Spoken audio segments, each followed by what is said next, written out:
June 15th is Elder Abuse Awareness Day. Elder Abuse Awareness Day raises awareness about the abuse, neglect, and exploitation that older people face while also promoting respect and dignity for this population.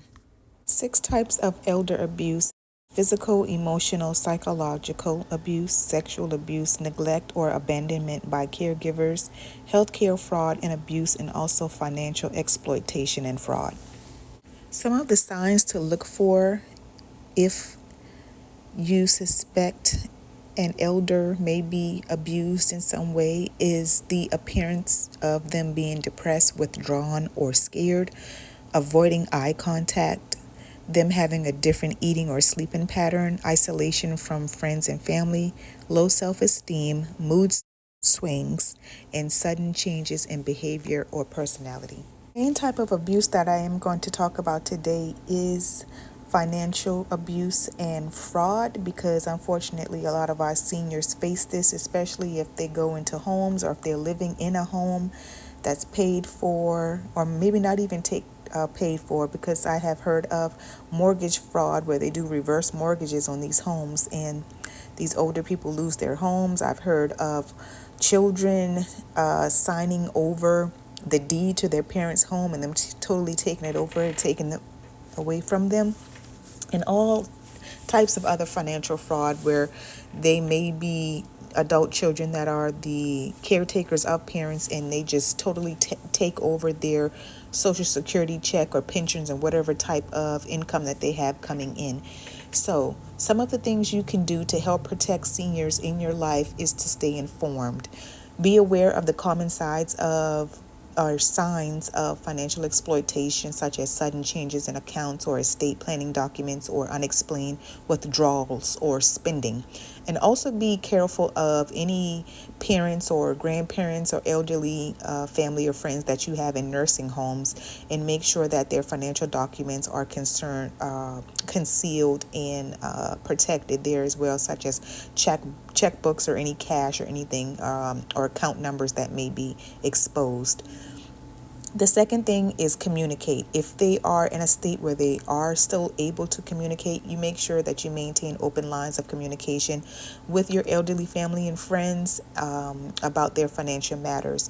And as far as communicating is concerned, unfortunately, when we do get older, sometimes we may not be able to communicate. So before anyone becomes incapacitated in any way, it's important to get a power of attorney documents signed and important documents like that done in case you have to operate in that person's place.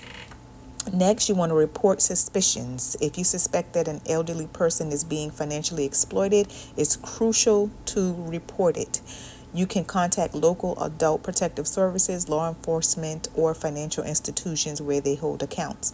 And next, you want to talk about money. And that goes back to having the power of attorney and talking about whatever accounts and wills and all of those important documents while they're coherent, because you never know what could happen. You want to make sure you talk to your aging parents about money and creating a financial plan to manage their affairs. Seniors can protect themselves by staying connected. Keep in touch with loved ones and remain active in your community to reduce isolation and vulnerability. Regularly review your finances. If you have questions, seek assistance from a trusted family member or a financial advisor or an attorney, and find out how you can better prepare for your planning and whatever deeds or means that are financial. Go ahead and get those ducks in a row. Know your rights. Learn about your rights and the resources available to you. And this includes understanding how to use different legal tools like, again, power of attorneys and wills.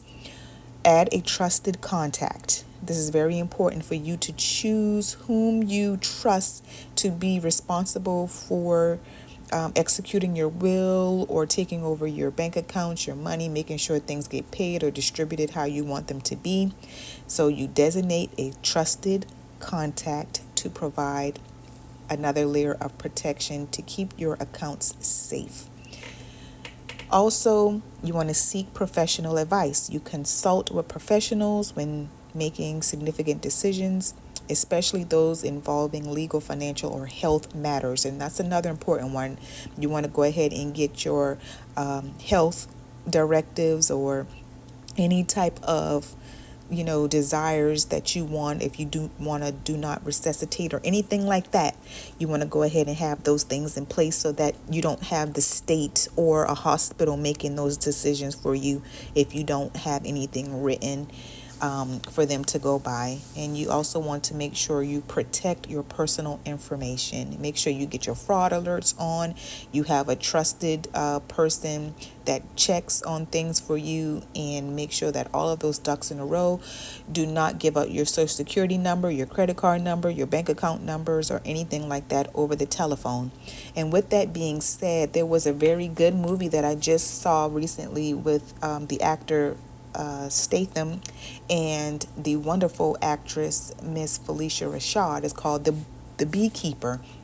And in The Beekeeper, Felicia Rashad's character was actually taken advantage of via cyber fraud. And she ended up committing suicide because the fraudulent company, took all of the money that she had in a nonprofit or organization, and also all of her retirement funds as well. So this is a very great movie about elderly abuse, and it's called The Beekeeper. And it's it explains a whole lot of a different dynamic, which is the cyber fraud when it comes to elderly abuse in the financial arena. So I want to thank you all for watching and listening. If you have any older family or members or friends, make sure you talk to them about their wills, power of attorneys, health directives, what they want done if anything were to happen to them, burial plots, life insurance policies, where their important documents are, like their social security numbers, and make sure that they know not to give any of that information over the phone, because a lot of older people are not privy to the technologies that we have, and they think that everything and everyone is safe and trustworthy when they're not. So protect your elderly, and I want to thank you all for watching, and you be blessed.